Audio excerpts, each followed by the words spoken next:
pull this over. It's probably still in the frame, but that's okay. Actually, it's out.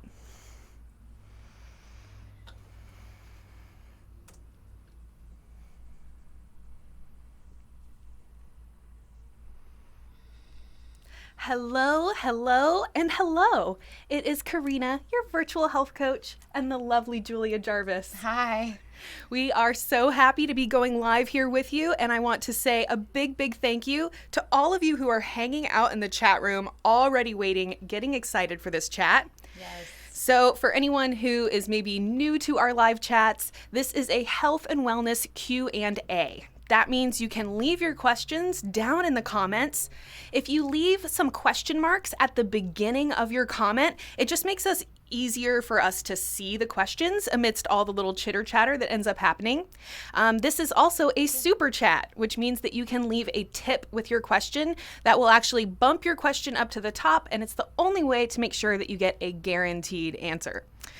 So as people start percolating in here, Julia, do you just want to talk a little bit about your, I guess, yoga background? Yeah. Hi. Thank you, everybody, for joining me. I'm a little bit blind, so I'm going to try to lean away from my microphone to read some stuff.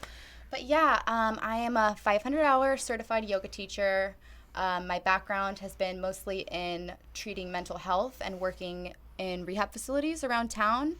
But I've actually been filming videos with Corrina for 3 years now, and I just love teaching. And I love teaching online, especially because there's just so many people to connect with and be able to keep up with and hear about how your journeys are going and how these videos have been helping you guys has been awesome. So I'm happy to be doing this chat, connecting with you guys and saying thanks for supporting us. Yeah, we're going to be doing a lot more live chats for you guys as well. We'll even get Julia going live on her own from time to time.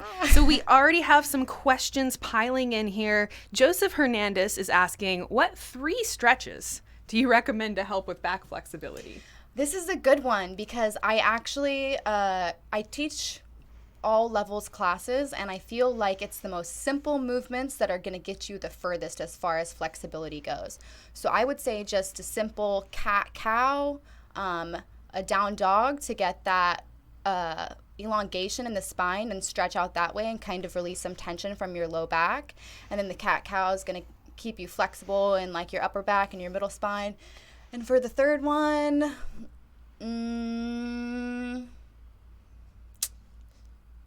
I don't know. I would probably say something like a cobra or upward dog so you can strengthen your back muscles. Because when you are focusing on flexibility and stretching, it's always good to contract your muscles first and build the strength alongside the flexibility. So yeah, those are my 3. Awesome. And that was actually the thing that you talked about on day 1 of your 30-day program. Yes. So we actually just got done shooting her 30-day yoga to advance your practice. And that was one of the first things you talked about, was that when you're working towards flexibility, you also want to be creating strength in the muscles rather than only stretching them. So yeah, cobra / upward dog, down dog, and cat-cow. Yes. You guys, those are just wonderful stretches, yoga poses you're going to find in a lot of our videos, in probably almost every one of Julia's videos. And I would just chime in that the main thing is consistency. If you just do a couple of yoga poses once or twice, or maybe do it for 3 days and then never again, then you're not going to get the full benefits of doing that pose. So even if you just took those 3 simple yoga poses, but make it a routine so that you actually do them every single day, you're going to be amazed not only at how great you feel, but also you're going to start to really see your progress and see yourself getting more flexible, more strong, Definitely. And maybe gravitating towards wanting to do more challenging yoga poses once it starts feeling really good in your body. Yes. And I would also say, pay attention to what you're doing in your daily life and what your job, what position your spine is in when you're working or when you're working out or when you're at home. If you have a job like bartending or serving where you're on your feet all day and compressing down into the lower back, maybe you can gear your practice towards doing something that's going to release that. Or, if you're, or if you're one of these desk jockeys, right, as they say, and you're always doing this. More of this. So just opposite action is always going to be super helpful when working with flexibility. Awesome. So Ilke Aptroot, so good to see you. Thank you so much for being here. One of our lifelong supporters of Psyche Truth, Tommy Bolin, says hello. I'm doing quite well. We hope you're doing well as well. Thank you for coming. Another little shout out here from Purple Cupcakes XO. Hi, Julia. I love your yoga videos. Thank you. All right. So Gehan Hussein asks, can yoga help to burn body fat? Yes, I think it can. While, I would not say it should be your main focus if you're trying to lose weight, I do think there's a lot of reasons we keep on weight. Some of those are mental, energetic, have a lot to do with our organs and different processes in the body. So we can tackle a lot of those issues with yoga, but I would also say you should work out and hit the gym if you're focusing on burning fat. Yeah. I think that it's an interesting kind of conundrum because when you watch a yoga video, you're watching someone do yoga, they're making it look really, really easy. They're just gracefully, seamlessly flowing through the poses, and a lot of times they don't even break a sweat. But I tell you what, if you get onto your mat and you just start doing even some very simple, we have a lot of complete beginners yoga videos that are really designed to help introduce your body to the poses. Even just doing something like a warrior pose, standing in a warrior pose for even just a couple of seconds, you're gonna feel your leg muscles, your glutes, everything just kind of firing on and working. And those are what we often refer to as the big burners. Your legs and your glutes are some of the biggest muscle groups of the body. And what that means is when you work them, they make the biggest energetic demand. Right? So if you're working a small muscle like the bicep, it's not going to, pointed my tricep, it's not going to burn as many calories as if you're burning weight with a really big muscle like those in your legs and your glutes. So that's one of the reasons that yoga can be really effective for helping you burn fat, because you're really making a large energetic demand from those really big muscle groups. Yoga is also fantastic because there's a lot of twisting motions. Anytime you are doing twisting motions, not only is that great for your spine, but it's also kind of massaging the digestive organs and kind of re-infusing or reinvigorating the blood flow and circulation to those organs. So if I was just gonna give you a little bullet point on why yoga is very effective for weight loss, you're working those big muscle groups like the legs and glutes that burn a lot of calories. You are doing a lot of twists that not only strengthen your spine, but also help to massage your digestive tract. Those types of spinal twists are often associated with detoxification, one of those big weight loss kind of buzzwords, but it is a real thing that your body actually does. And when you massage the digestive organs with twists and different types of yoga poses, that can be really, really effective for kind of stimulating your body to process through all of that stuff it doesn't need. When our body's holding on to excess weight, it's holding on to excess toxicity. All of those little fat cells on your body, they're like little storage units for toxins. So when you're talking about losing weight, that's basically the same thing as detoxing your body. So anything you do to clean up your diet, just try to get more movement in your day, whether that's yoga, walking, stretching, almost any type of movement. If you're doing it consistently and doing it every day, it's going to be super effective for helping you to control your weight. Okay, so Glam Chica, I'm interested to know tips about curing Candida, and what do you think about oregano oil? So because we have Julia as my guest and we're kind of trying to keep it yoga oriented, I just want to give you a quick little answer here. First of all, Candida is yeast overgrowth. So we have lots of yeast throughout our body. It provides a variety of important functions. But if we're eating lots of sugar and processed carbohydrates, unfortunately that yeast can kind of take over. So it's not that yeast inherently is a terrible thing, but when the yeast becomes overfed, you could say, then it becomes problematic. And that's what we often hear as Candida. So if you're wanting to really eliminate Candida from your body, you have to completely cut sugar from your diet. And that includes carbohydrates, that includes fruit. A true Candida cleanse or Candida diet is going to be pretty restrictive. It's not the kind of diet that you would do for a prolonged period of time. It's something that you would do for a shorter period of time, like maybe 1 to 3 months, until your body can actually kind of just reestablish that balance where the yeast is in the ideal amounts and it's not kind of taking things over and then stealing energy, nutrients, and everything from all the other organs. That's why Candida is so bad for us, because the yeast starts stealing from the other parts of the body. Oregano oil, one of my favorite things. Okay, so oregano is a really strong antibacterial, antifungal. It's really a wonderful kind of holistic way to cleanse the body. And if you're just eating oregano, that is beneficial for you as well. But when you actually take an oregano capsule, okay, or you can also take them in drops under the tongue. Now you're taking in a highly concentrated amount of oregano, and that can be very effective for kind of cleansing the digestive tract, killing any microbes or bacteria, viruses, fungus. There's all kinds of stuff that can unfortunately lurk inside of our bodies. And oregano is very effective for getting rid of those things. So that is a supplement that I take. It's recommended that you don't take it every single day, like you would take it for 2 to 4 weeks and then take a break for 2 to 4 weeks. There's lots of information out there on supplements like this, but I would definitely encourage you to look more into oregano. It's something that, like I said, I take on a regular basis. Anytime I'm starting to feel sick, I'm like, give me the oregano, give me the oregano. The taste, though. The taste, though. Well, that's why I would recommend the capsules, because it is kind of hot. Yeah. Actually, at the juice bar here in Austin, they make these little shots that's like beet, ginger, oregano. Those are good. Okay, they are really good. They are so good. It's called a shot to the heart if you're at the Soup Peddler. Yes. That is a wonderful thing that I love to take, but that oregano will definitely like burn your mouth if you're not careful. It burns real good. So either be really careful with oregano or take it in a capsule form, and then you're not really going to be able to taste it. Maybe if you burp, you kind of get a little like oregano taste. It just kind of feels like you ate pizza or something. You're like, oregano. Yeah. All right, so here we go. Coming back into the questions, just as a reminder for anyone who is just dropping in, if you leave some question marks at the beginning of your question, like Sierra Chantal has done down here, it just makes it easier for us to see the question amidst all the little comments and chitter chatter that y'all are having, which we love. We love for y'all to be chatting with each other.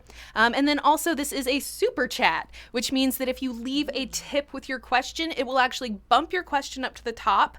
It's the only way to get a guaranteed answer on your question. And guys, we super duper appreciate your support. If you've been following what has been going on in YouTube the last couple years with the adpocalypse and all that stuff, it's been really, really hard on us. So we really appreciate your tips. And that brings me to our next question. Okie dokie. Oh man, such good questions. Okay, Roy Gomez, can you do some downward dog? I can, but will I? Unfortunately, this room is just not quite set up for us to actually be able to do yoga while we're live. We were talking about that before the chat, though. About it. And I think that we will set up a live chat sometime where we can actually do yoga live, actually show you the stretches. So definitely. Unfortunately today, probably no demonstration of yoga poses, but Julia has tons of videos on our channel, and you'll probably find a downward dog in almost all of them. So for sure. Okay. Haya Albusi, what is the best type of yoga? I guess that depends on each individual person. There's just so many different types of yoga out there. I mean, even if you're not willing to get up and move, there's yoga nidra, which is just done lying down in restorative positions and focuses on building your awareness. So, I mean, just, I guess, journey inward and find out what you want out of your practice, and then that's the best yoga for you. Can you maybe just give a little talk on the different types of yoga? Because I think it's really interesting, like hatha, vinyasa. Yeah, you have some quicker paced vinyasa yoga. So if you don't practice, that's just a little series of movements. That's downward dog into like a little yoga push up, and then pulling up into an upward dog. So a vinyasa yoga series would focus like mostly on those for transitions, but you have hatha yoga, which breaks down poses into like slower paced, breath oriented classes. You have yoga nidra, which is just done lying down, sort of like a guided meditation. It just goes across the board, really.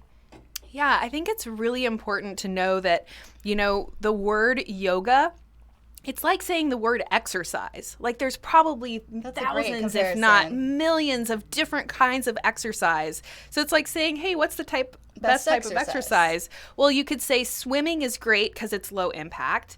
Long distance running is great because it's cardiovascular and it's strength training. So every different type of yoga or type of exercise is going to have its own benefits. And I think it's just really important, like Julia said, that you're kind of thinking about, well, what are my goals and what am I working toward? And then you're going to be able to find that perfect style of yoga that really feels right to you. So if it's things like headaches or pain relief, then maybe yin yoga or yoga nidra, like Julia was saying, where it's much more gentle. It's not going to be as much like moving around and kind of power poses. Whereas if you're looking to do yoga to lose weight, then you're going to want to maybe do that vinyasa class or a power class. That's a little bit more intensive, a little bit more difficult. Yeah, your yoga practice should definitely serve you and balance out the demands that your daily life like places on your body. So I guess just figure out, what your goals and needs are.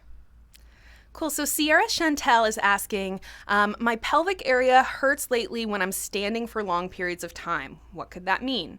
My job requires me to stand for long periods of time. Man, the pelvic area is just so vague, and I am not a doctor, so I would say definitely visit your doctor and make sure that nothing else is going on. But then I would say work on assessing your pelvic floor. Your pelvic floor is kind of like the hammock or the floor of your house that all of your organs sit on. And if your hammock is super overloaded, it becomes weak and can sort of gear towards collapse, or your hammock can be way too tight, and that causes a lot of pain too. So I would say consult your physician and then maybe do some digging to figure out how to test whether or not you have too tight or too weak pelvic floor. And then maybe you could also check out my 30-day series, which has one class in it that kind of explains a little bit more about the pelvic floor. But you should definitely know beforehand which problem that you're dealing with before going in there, because it's just a very sensitive area. You don't want to mess anything up. Yeah. I would also, it kind of reminds me what you were saying at the beginning of the chat, which is just kind of thinking about kind of customizing your stretching or your yoga routine to kind of address what you're doing for long periods of time. Yes. So if you're standing for long periods of time, then good yoga poses might be like lunging. And then I think about the psoas stretch that you taught might also be really effective for people that stand for a long time. Yeah, pelvis pain could also have to do with your psoas too. It could be a muscular thing. It could be a pelvic floor thing. It could be just so many things. Yeah. There's also just kind of this component that you could think of, how many hours of the day or what percentage of the day am I spending in this certain position? So for a lot of us, it's seated or it's driving. For a lot of people, it's standing, right? So if that position that you're spending a lot of time in, you kind of want to think about trying to balance that. So what can you do when you're not at work or you're not standing to kind of give your body that balance? So maybe it's something like waterfall, where you're laying on your back and you just hold your legs up in the air. You can even scoot up next to a wall and just let your legs lay up against the wall for like a really nice kind of relaxed version of that pose. But that would be a really lovely way to kind of let the circulation of the body be out of the pull of gravity that you're in when you're standing. Yes. And then that pose also feels really, really nice on the low back. So when I'm standing long periods of time, it's kind of my low back that I feel. So something like, legs up the wall, or even shoulder stand, which is a bit more serious of an inversion. But it's just kind of shaking things up, moving things around, just putting your body into a different position so that you can kind of balance all of that time that you're standing throughout the day. even take notice of how you're building strength, because I remember one time I was going to the gym all the time, working on my abs, doing so many crunches, and then I couldn't figure out why my neck and my upper back was hurting so bad, but I was building strength doing this with my spine like over and over again. And then I realized I needed to start counteracting that. And I would get home and I would do a few back bends and then it went away. Awesome. So even if it's not all day, just being mindful of your movements. Some might be like more intense and causing a greater disturbance than others. So Misty Waters is asking, does yoga help with energy? I'm always exhausted. For sure. And it's never the type of yoga that you think. Getting out there and doing like a power 15-minute workout is probably going to leave you feeling more exhausted. So yoga can help you manage your energy. Your energy is a limited resource. And through breath work, we can work on carrying it longer and, allotting it to serve us during our day. It can definitely help. Yeah. That was also another thing that you talked about in the 30-day series. We just got done filming. It's in the editing process right now. Super exciting. But there was actually like the Brahmana breath, I think, that you taught. The breath of fire. Yeah. I think that's in there too. So there's even just different things you can do with the way that you're breathing and your breathing ratios to either calm your body down or energize your body. So that's a wonderful little trick for people with energy problems. And those little breathing exercises you can do in the morning, you can do in the car. You don't so fast. even necessarily, have to be able to like have a yoga mat or do a yoga practice. You can kind of carry that with you into your day. But, when we're talking about our energy levels, there's a lot of different components there. A big one is our blood sugar. And if we're constantly spiking our blood sugar throughout the day, like eating candies, drinking sodas, sipping on chips or eating chips all day, anytime that you're putting sugar in your bloodstream, this is energetically kind of draining you. So I know this is kind of not related to yoga, but anytime somebody asks about energy, I think it's really important to just bring your attention to what are you doing throughout the day? Are you constantly having a sugar intake? Are you constantly eating little things that are sweet or eating carbs? So again, that's chips, tortilla chips, all of those things, white bread. If you're constantly eating those things throughout the day, that could be another cause of your energy issues. So there's a lot of things related to energy. I believe that you even did like a morning yoga for energy video. I think so. Somewhere in the great YouTube machine. It also might be on Amazon. If you guys are on Amazon Prime, Julia actually has a lot of programs that are up there. They're completely free. If you're an Amazon Prime member, you don't even have to watch ads or anything. It's really nice. Actually, the quality of the videos on Amazon Prime is also even better than what they require on YouTube. So if you can't find something, morning yoga for energy on the YouTube channel, you might look on Amazon Prime, but that's definitely something that a lot of people struggle with. So I know that we've addressed that before in our videos. Hot or dry yoga?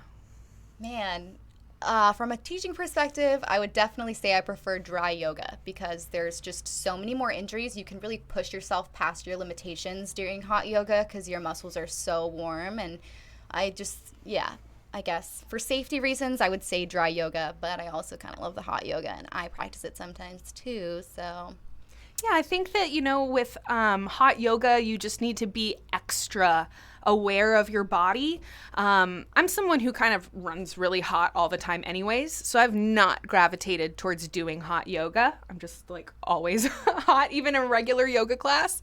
But I have definitely heard several of our different yoga teachers talk about how, when you're in that really warm room, that warmth helps your muscles be more flexible. So sometimes people can injure themselves in those classes because you're thinking like, oh yeah, I definitely can have this pose or do this stretch. And then after the body cools off after the class, they start to realize that they've really injured themselves. So if you are going to do hot yoga, be extra aware of your body and really paying attention to not pushing yourself too far and not being too, we get excited when we're like, oh, look how flexible I am. Right. So you just want to be really careful with that. In a hot yoga class, you need to be even more conscientious of that. And it's easy to get into that mentality too, like looking around at everybody that's got this awesome advanced asana practice, and you're like, yes, like I can do it, and you push yourself so hard, and you want your teacher to think you're good, and then you can just go so much further with that mentality in a hot yoga class towards injury than in a regular class. It's got those vibes. Yeah. DJ Ghost, who would win in a fight, Corrina or Julia? Oh, Corrina for sure. I don't know. You are so strong. I mean, you're tiny. Thank you. But you are so strong. Yeah, I'm only 5'1". I don't know if like, people oh, know that from my me, videos. Julia. I'm a shrimp. Yeah, and I'm like 6 feet tall. So Yeah.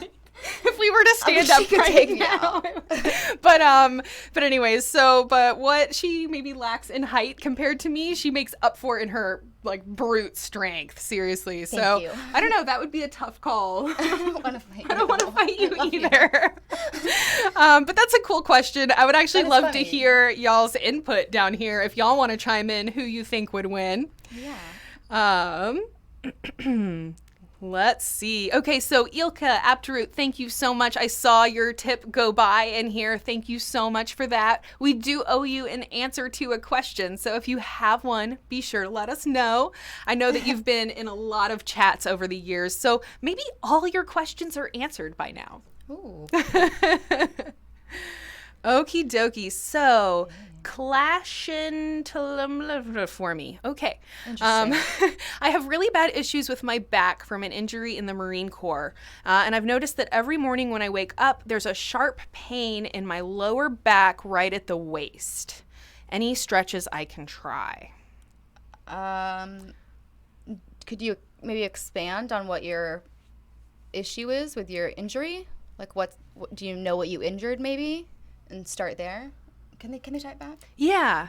Okay. Yeah, and then we will do our best to hopefully see your response and be able to get to the question, but like at any point there's always more comments than we're like several comments up in the feed. Also, thanks for your service. Yeah, definitely. Yeah. And I would just say that in general, things that are a sharp shooting pain is a good time to see a doctor or see a chiropractor.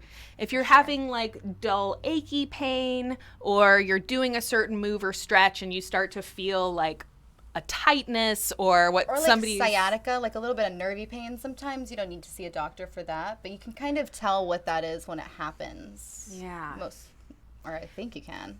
Yeah, I mean, it's definitely something where, seeing a chiropractor or a doctor is a really good way to at least know that there's not a larger issue going on.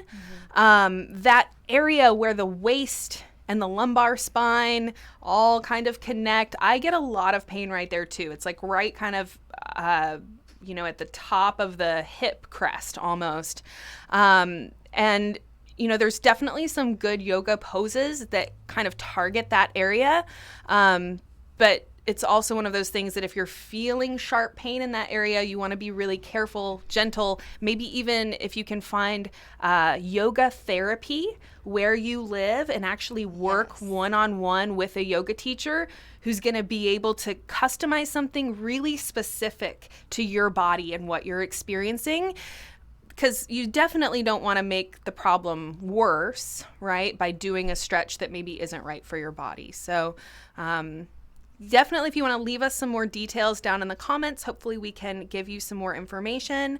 But I would definitely recommend, working with someone one-on-one who can make sure that they're doing the right thing for you. Absolutely.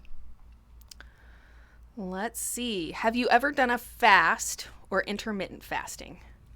I have done both, but I don't know if I'm like a good person to be recommending other people do it, because I just, I've gone through phases where I've tried to figure out what's best for me and my body, and so maybe Corrina is a better person to answer this question. Not that the question was, have I done it? So yes, I have. I don't know. Yeah. So G Torres 1719. Also, G Torres said that you're looking beautiful. Thank you so much. It was really nice.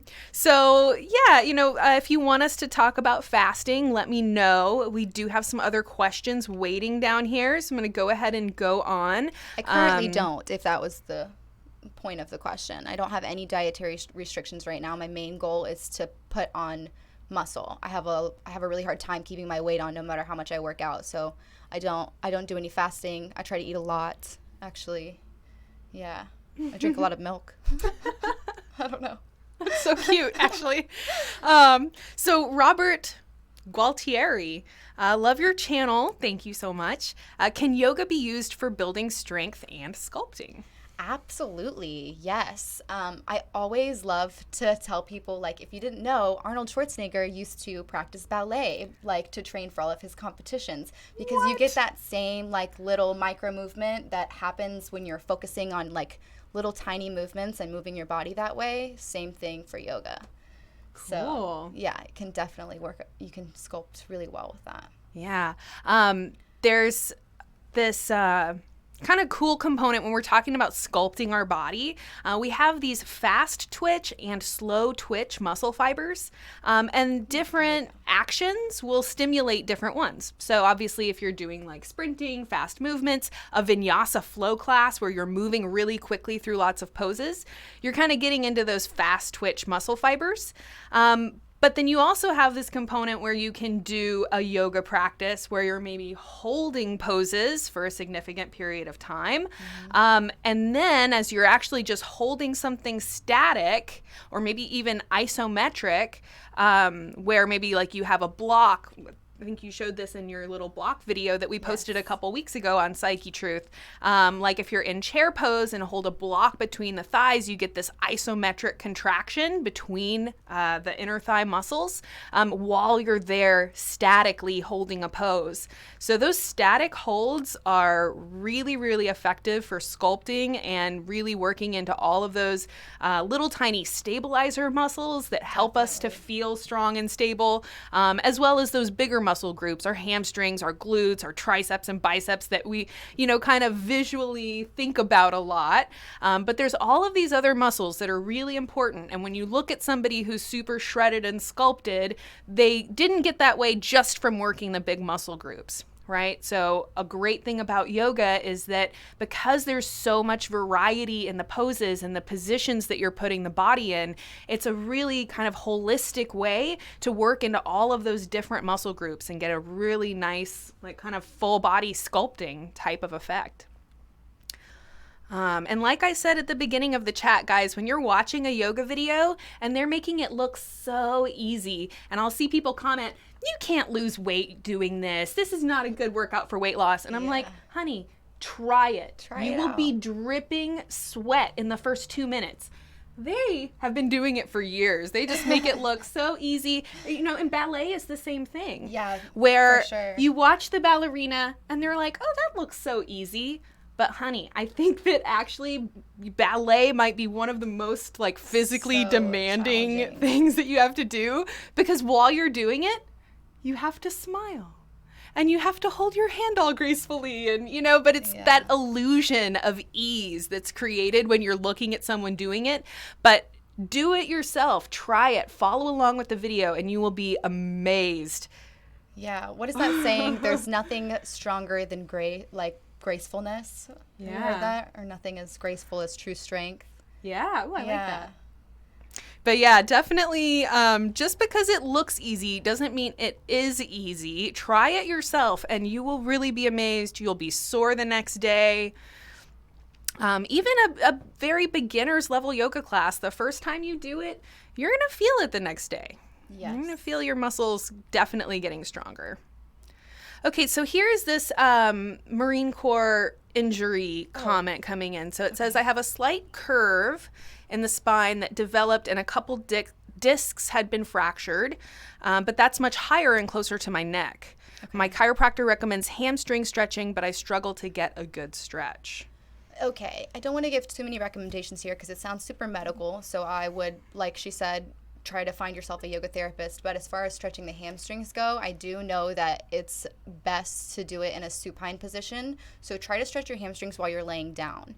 You can use a strap or a long t-shirt or leggings or something to just wrap around your foot and pull your leg in towards like the center of your body. But stretching the hamstrings, I would always say lie down on your back, especially if you have a back injury like that. And I guess that's as far as my recommendations would go. Cool.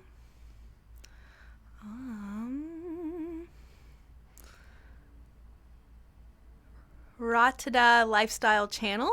Thank you very much. Your videos are very good for being healthy and flexible. That's awesome. Thank you. Somebody, let's see. Okay, there's that one. Is Julia Hispanic? I'm not Hispanic. No. What is your background?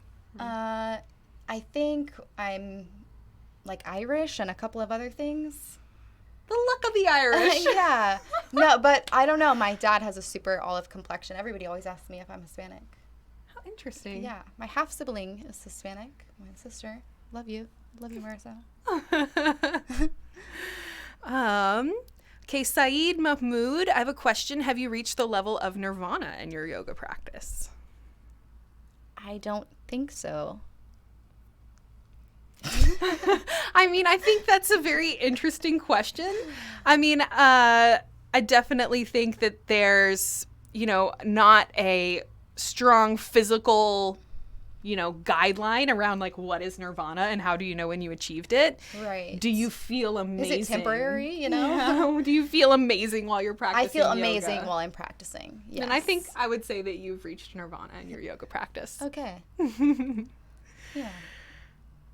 Okay, Shakwat Hossein, please come to Bangladesh and teach us how to do this in a good way. You guys need Bangladesh. We need Bangladesh. Yeah, and somebody had asked earlier if you've ever done a yoga retreat. No, I haven't. I would love to. Yeah, and I'll be honest, guys, I've had yoga retreat, like Psyche Truth yoga retreats, like in my heart and mind for many, many years. That would be so awesome. So I'm hoping now in 2019 or maybe 2020 at the latest, hopefully we will have something really awesome and cool planned out for you guys. We work with so many amazing instructors. It's just kind of the logistics of, planning, scheduling it, finding a really beautiful place for us to all go. So definitely keep up with us, keep an eye on our social media and all that stuff, because that is something that I'm definitely wanting to manifest, hopefully this year, hopefully this month. Let's all go on a retreat together. Let's do it. And if y'all follow Julia Marie, our other Julia yoga teacher, she actually has a retreat coming up. And if you follow her Instagram, somebody just, like a spot just opened up on her retreat. I saw that this morning. Oh, yeah. So if you're looking for a retreat, that spot might still be available. It looks really cool. Yeah, it looks really, really amazing. Mm-hmm. Like a really nice time. If you reach nirvana, watch out for Courtney Love. I know, that's what I first thought of when it said nirvana. You know what's funny is I didn't even think about Kurt Cobain when I first saw Nirvana. That's always my first thought. But now I am going to have to go listen to Nirvana songs for the rest of the day when we leave here. Absolute bliss, right? That's what that means? Yeah. I just wanted to clear that up before. Okay. Is there any? I reach nirvana, I guess, maybe. Are there any yoga exercises for cellulite? Safa Sharmiti's question. I don't really know anything about cellulite. So if you do, you could chime in here. I don't know specifically about yoga poses for cellulite, although I would totally not be surprised. I would also say that I've never, or maybe I certainly have very rarely ever seen a yoga teacher with cellulite. And I think it's because, if we think about cellulite and what is happening there, somebody who's doing a consistent movement practice, somebody who's exercising and strengthening the legs, the hamstrings, and the glutes are going to rarely have a problem with cellulite. Cellulite comes from kind of the layer just underneath the skin. So if we started looking underneath the skin, you've got all these layers before you actually get to the fat, the actual body fat. So the cellulite is the presence of kind of those air pockets in between the fat molecules just underneath the skin. So does that just happen to everybody naturally with age? Yeah, I mean, it has a lot to do with your activity level. People who are super active on a regular basis are going to be less likely to have cellulite. However, once you start accumulating excess body fat, the presence of cellulite is pretty much inevitable. And definitely as we age, our bodies tend to just kind of hold on to fat more. So oftentimes cellulite and aging are kind of hand in hand.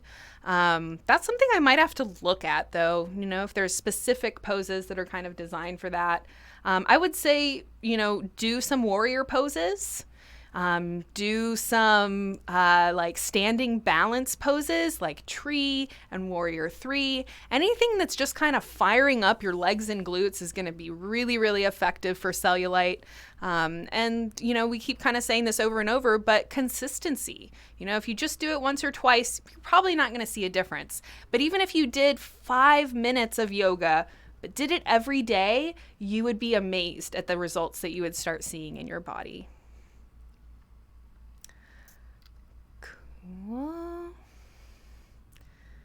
Let's see. So GGTR 44, considering the variety of moves in each yoga practice, is it good to do one yoga workout all the time, or should we mix it up? A little bit of both. Like we were saying earlier, you're going to want to do the same things to counteract the movements that are in your daily life so that you find balance. So those would be some things worth repeating. But, your muscles also get used to everything that you do, and you need to add variation in there. It's good for your brain as well. So I would say switch it up, but also do what you've got to do to maintain balance with your everyday movements and stuff. Yeah.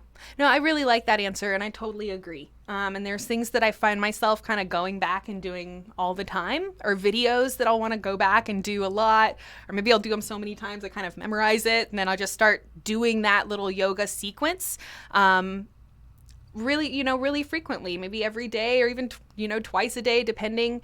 Yoga is a lot about growing your awareness of your body and kind of tuning in to this question of, what does my body need right now? Mm-hmm. So there's some instances where, maybe if you are somebody who's like sitting like this all day working, there's going to be a yoga practice that is maybe really great for you to do every day when you get off work, to kind of, like she said, counteract those movements that you're doing a lot of. However, if you are looking to lose weight or have muscle gains and stuff like that, that element of challenging the body with something new is really what's going to help you to like keep having successes and keep advancing. Yes. If you're just doing the same thing every day, your body kind of gets used to it. It's going to stop being really effective for things like weight loss or toning. It will still tone the muscles, but just putting in that element of variety and then kind of listening to your body. Like, what do I need right now? Is it my back that's sore? Am I looking for something to energize? Maybe you had a crazy, stressful, way too demanding day and you need to do some relaxing, gentle bedtime yoga to unwind and relax the body rather than to energize it up. So yeah, mixing it up and really listening to what your body needs. Just to expand on that point about the challenging yourself, I just want to say that that's the reason that yoga practitioners advance their practice. You just get the main goal of your yoga practice is to find that point of discomfort. So it gets further and further away the more familiar your body becomes with the poses. So if I'm doing a warrior 2 every day for a year, next time maybe I'm chilling in warrior 2, my mind is wandering around because it's no longer difficult for me. So that's why you practice yoga and then you get into these crazy things like arm balances and handstands. It's because you cannot find that point of focus anymore with your regular practice, and you have to push yourself further into more uncomfortable positions to get it, and that's the yoga of your practice. So definitely switch it up. But also those advanced practitioners are still doing the same downward dogs in their sequences over and over again, so switch it up, but don't. Cool. So Steve T, how can I motivate myself to get off my butt and go to the gym or do some yoga? I lost 100 pounds over the last year, cutting out fast food and sugar. Wow. But I'm struggling to find the motivation to get moving. So yeah, congrats. Super big congrats. That's awesome. Losing so much weight. That is fantastic. Especially being able to lose that much weight simply from tweaking your diet is really incredible. My recommendation for motivating yourself to get off your butt would be to start super small. Like today, I'm going to do 3 minutes of yoga. No more, no less. 3 minutes of yoga. Sometimes in our minds, we just kind of, we want to do these big things, right? I want to start doing an hour of yoga every single day. Well, we are creatures of habit. You can tell because if you're driving down the road, you're going to almost turn right on the street you always turn right on, right? We will habitually do the same things over and over. And if we're talking about wanting to add a new habit into our lifestyle that we haven't done before, it's going to be really hard to add in some really big habit like an hour of exercise every day. So my recommendation would be to start super small, like 2 or 3 minutes a day of just gentle stretching movement. I'm going to get up off the couch. Maybe it's even just something like walking around the block or something that feels really accessible. If you're giving yourself a goal that you can't really see yourself doing, like I'm going to get up every morning at 5 a.m. and go to the gym for 2 hours before I go to work, you're just not going to be nearly as likely to do it as if you give yourself a goal like I'm going to spend 3 minutes in the morning before I brush my teeth doing a little bit of yoga stretches, following along with one of Julia Jarvis's videos, either on Psyche Truth YouTube channel or over on our Amazon Prime, where, like I said, there's tons of videos, really good quality. And just give yourself a nice small goal that you can really see yourself making. And then once you kind of start doing it a little bit, you're going to start feeling like, wow, I feel so much better after doing that. Goals. Yeah, and you're feeling good about yourself and you feel better after you do the little bit of yoga. Then you're going to be like, all right, maybe tomorrow I'll do 5 minutes. Maybe the next day I'll do 7. And you just slowly work your way up to building this new habit. And before you know it, maybe you are doing a yoga class every day. But you get there in little tiny steps. What about you? Do you have a motivation? No, I love that. Couldn't have said it better myself. That was great. I also think it's important to, we alluded to this earlier, but there's like a million different types of yoga, a million different types of exercise. Yeah. So I think it's really important to, kind of sit with yourself and think, well, what do I want to do? What is a physical activity that I actually kind of would like to do? Yeah, it should be fun. Yeah, for me, that's like swimming. I'm like, oh yeah, I love swimming. And it's a good workout, so it's a double win. I love playing tennis. I'm really terrible at it, okay? But I have a lot of fun doing it. Yeah, so, so if you can kind of, sit down, maybe even do a search online or something to give yourself some different ideas. There's so many different ways that you can start to get the benefits of movement, whether it's sitting at home in your pajamas and doing some yoga videos, taking a walk somewhere that's really beautiful. There's all kinds of different activities, maybe even finding like a flag football kind of team or intramural soccer type of thing. There's so many ways that you can have a really fun time exercising, and then that is going to make the motivation question like so much easier to confront because you actually want to go do that thing rather than feeling like you have to force yourself to do that thing. Motivation is like a big topic for me. One of the things you talked about, I think, in the 30-day program is, really thinking about what you're doing as self-care. So rather than being like, oh, I have to go exercise or I have to go do my yoga, you see it like, oh, I get to go do my yoga because my yoga is self-care. It's good for me. It makes me feel better mentally. It gives me the different physical benefits that I need. But if you can kind of shift your thinking so that you're seeing the goal as less of something you're forcing yourself to do and see it as something that you are getting to do or see it as a gift that you are giving to your body, maybe see it as a gift of gratitude. Like, hey, body, thank you for carrying me around every single day of my life. Yeah. Thank you, body. What can I do today to show you a little bit of gratitude for all the hard work you do for me? I'm going to go do my 3 minutes of yoga, or I'm going to go take my walk around the block. For sure. Somebody asked how old we are. I'm 25. I'm 34. I just turned 34 in March. I am an Aries on the Pisces cusp. Oh, nice. Yes, I'm a Libra, double Libra, Libra sun, Libra rising. Cool. You're so Libra, Julia. I know. It's my transparent nature. Okay. Let's see. GGTR 44. If I have a healthy diet and practice yoga 3 or so days a week, will I ever have to do traditional cardio again, like running? Do you guys do regular exercise as well as yoga? That's a good question. Yeah. It depends on what your goals are, why you're doing the cardio. I mean, you don't really have to do any cardio if you don't want to, unless you're meeting a goal, I guess. But yeah, yoga will give you the same benefits, I think, that cardio would. And yeah, I do regular exercise as well as yoga. I go to the gym 4 or 5 times a week, and I also take fun classes on the side.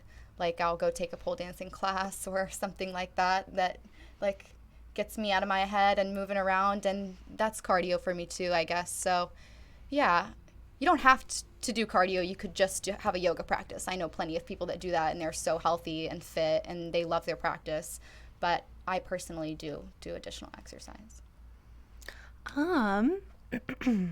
So yeah, I mean, Tell I her think to smile more. I don't know which one of y'all isn't smiling enough.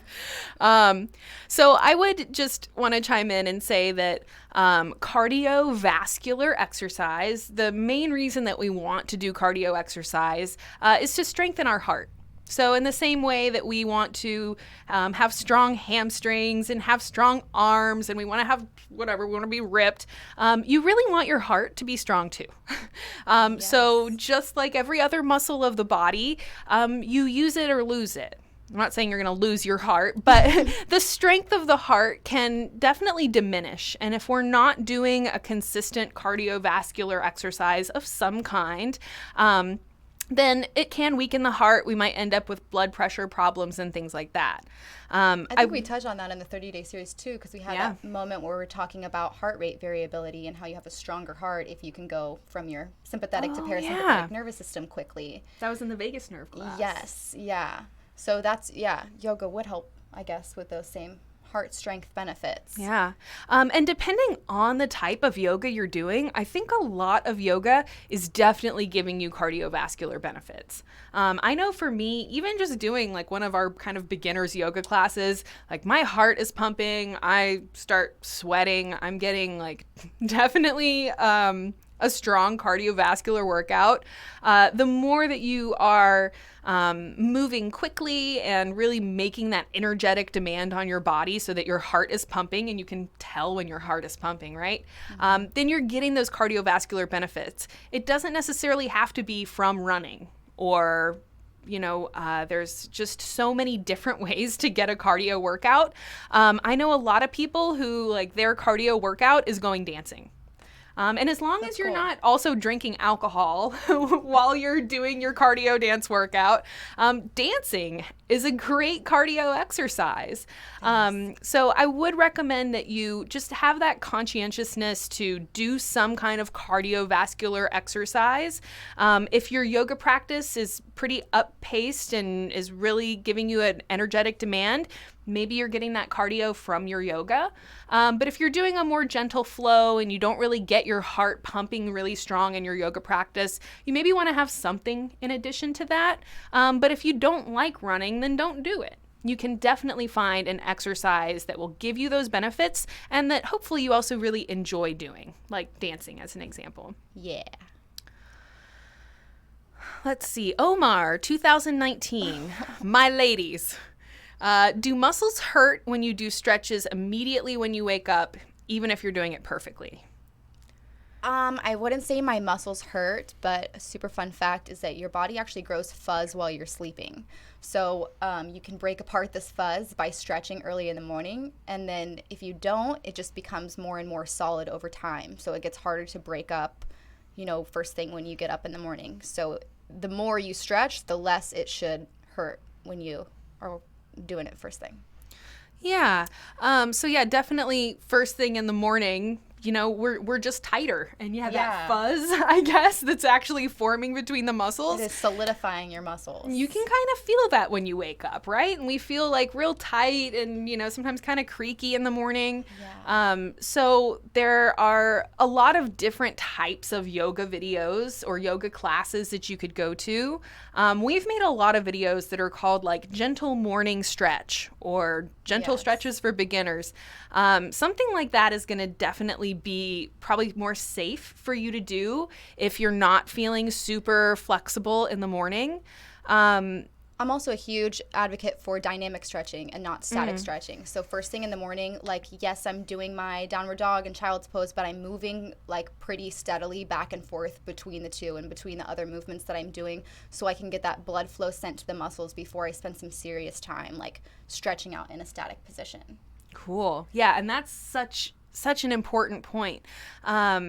This idea that, first thing in the morning, you don't want to so a static pose would just be moving into the pose and holding it, versus dynamic stretching where you're actually moving through different positions. So, you'll see in a lot of Julia's videos, she'll kind of move through like child's pose to tabletop to downward dog to upward dog. And you just get this like really nice kind of and then I'll gentle. repeat that flow just a few more times before I move on to the next thing. Yeah. So you're kind of in a moving meditation almost as you're starting to warm up the muscles, sending some blood flow to the muscles. If you come in with a really deep stretch first thing in the morning, it's definitely maybe going to feel a little confrontational. And then the last thing I would say is that I've heard a couple different ways of describing that intensity you feel when you're stretching. So when you're doing a stretch, you should feel that slight discomfort. That's how you know you're actually stretching the muscle. And when you go and you breathe into that deep stretch and into that sensation or confrontational feeling that the muscle is giving you, you know that you're getting that benefit. If you're doing a stretch and you're feeling a sharp shooting pain, then you want to move out of that stretch. It's not right for you right now. You should never feel something sharp, shooting, or persistent while you're stretching. That kind of deep intensity, confrontational feeling, for me, it makes me want to sing like an opera singer. And that's how I know that I'm doing the stretch right. I'm like, ah! But it should never be painful. And if it is, then that's your body's way of telling you like, hey, this is not a good pose for me right now. And you want to do something a little bit more gentle or move back to some of those more dynamic movements to help your body warm up before you try a more advanced stretch. For sure. A divided state. Meditation is very dangerous. Study before. Interesting. And somebody in a chat I did recently was talking about time is an illusion. That somebody had said meditation is dangerous because some people go too deep in the meditation and never come out. I've interviewed a Buddhist nun. I've interviewed this man from India who has spent many, many, many hours in meditation. I've never, ever heard a bad story about meditation. I am not sure where this negative information about meditation is coming from. I wouldn't be surprised if the pharmaceutical companies out there aren't funding studies to try and show meditation is dangerous, because meditation is probably the biggest threat to those pharmaceutical companies and a bunch of the drugs they sell.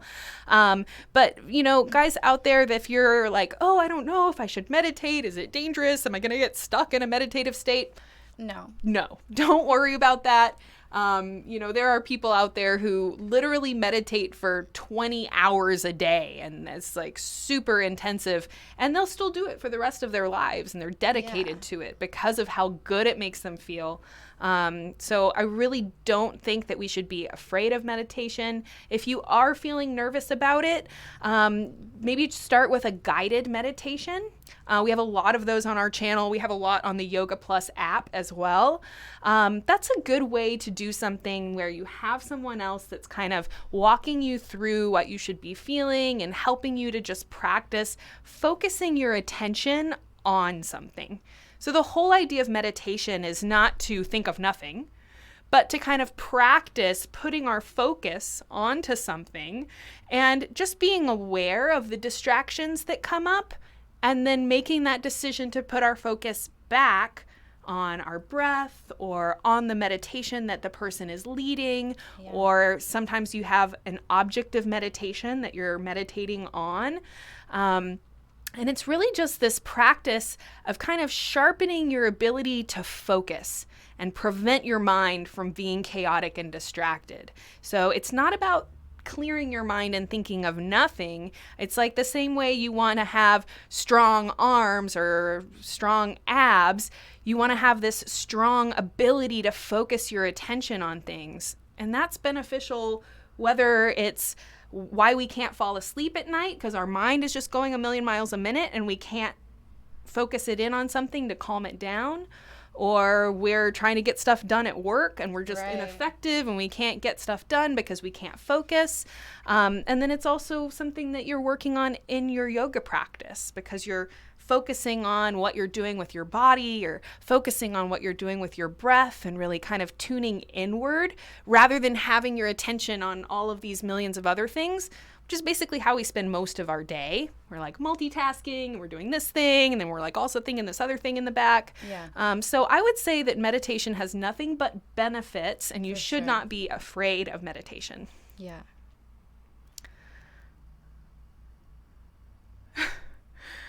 Yeah, Patrick Wanick, I think not doing yoga and meditation makes you selfish. Man, I've seen a lot of really cool stuff about people implementing meditation programs in grade schools and how it just like significantly affects the amount of detentions and suspensions that they have and behavioral issues with kids. I love seeing yoga introduced really early on as just a part of your toolbox for dealing and coping with life and, you know, emotions and things. I think it's just so helpful. Yeah, I would definitely say that yoga and meditation do not make you selfish. Maybe the opposite.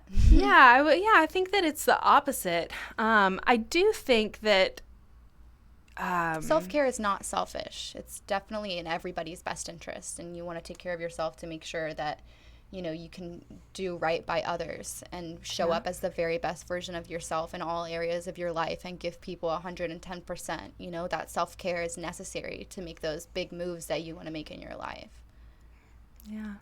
Yeah, and most of the people I know that are yoga teachers are the most like selfless, giving, caring, helpful, kind people that I know, because you know, there is that element of not only connecting to yourself, but it helps you connect with other people too, because you start to kind of quiet all of that external noise, and a lot of that like inner self-critic. You know, a lot of us get kind of overwhelmed by that voice that's like, you're not this enough, you're not that enough, like, why can't you be more like this person? And yoga and meditation kind of help us to quiet that voice, and realize that we are not in competition with other people. We're like all sharing this wonderful planet together, and what can we do to try and help one another? So I would say that yoga makes you selfless, not selfish.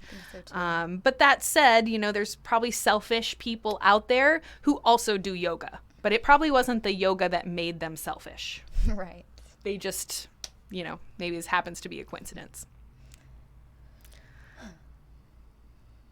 Okie dokie. Oh, that's kind of the same question. Yeah, so Shang Latucius.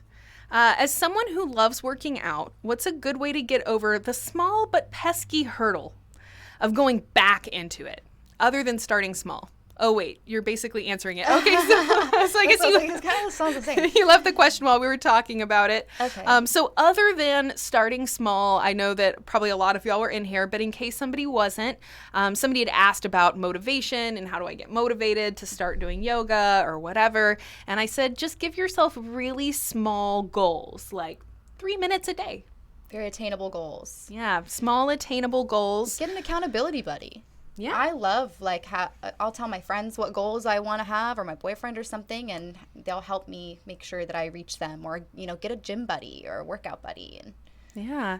And it's cool because, part of the, awesome social media connection that we have now is like, even if you don't know someone where you live that you want to go to the gym with and that you really feel like you can talk to about your health or wellness goals, you can totally find a buddy online. Yeah, join a group. Whether it's, joining some kind of a group on social media or maybe even just DMing someone on Instagram and seeing if they want to, hey, let's like be accountability buddies together.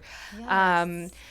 That is definitely something that I think is very helpful, partly because we ourselves are like vocalizing our goal, and just this element of taking something from the part of the brain that's thinking to the part of the brain that's talking is very, very effective, in my opinion. It's one of the reasons that I recommend that people teach and recommend that people help each other or work with each other on things, because when you are talking about something and you tell someone something, it really helps kind of consolidate those, neural connections in the brain. So I think the same thing happens with our goals. If you say to someone, you know what, I'm going to start doing 5 minutes of yoga every morning. Just the act of saying that to someone, and especially if it's somebody who's going to help hold you accountable and can maybe, y'all can share the experience together. It's just a really nice way of helping to bring those goals out of the gold mine of the brain, and just make it a reality, make it something tangible. Hurdle of getting back into it. Also understand your idea of the perceived small but pesky hurdle. So much of what we encounter in our lives is just our own perception of that person's judging me, or our perception that I'm going to look bad. Oh, I'm going to be the worst person in the yoga class. Or even your perception that it's a hurdle. Yeah. So just this kind of small but simple solution of saying, you know what? It's not hard to get back into it. Yeah, stack the days. Yeah, I'm someone who loves working out. This isn't a hurdle for me to start this again. I just have to do it, right? So maybe that's scheduling it into your planner. Here's my 5 minutes of yoga scheduled in the morning, or, I've got 10 minutes in between my 2 meetings right here. Let's do 5 minutes of yoga stretches in my cubicle in between my meetings.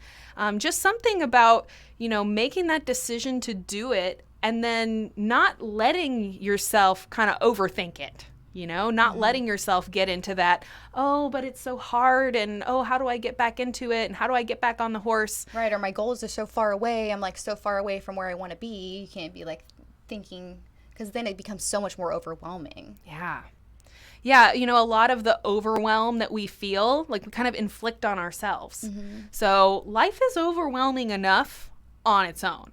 So if you can start to kind of do that mental inventory of like, okay, well, where are the places that I'm putting the overwhelm on myself? Yeah, is this thought contributing to the person that I like want to be, or is it just not serving me? And, am I causing myself extra stress, making it even more of a thing?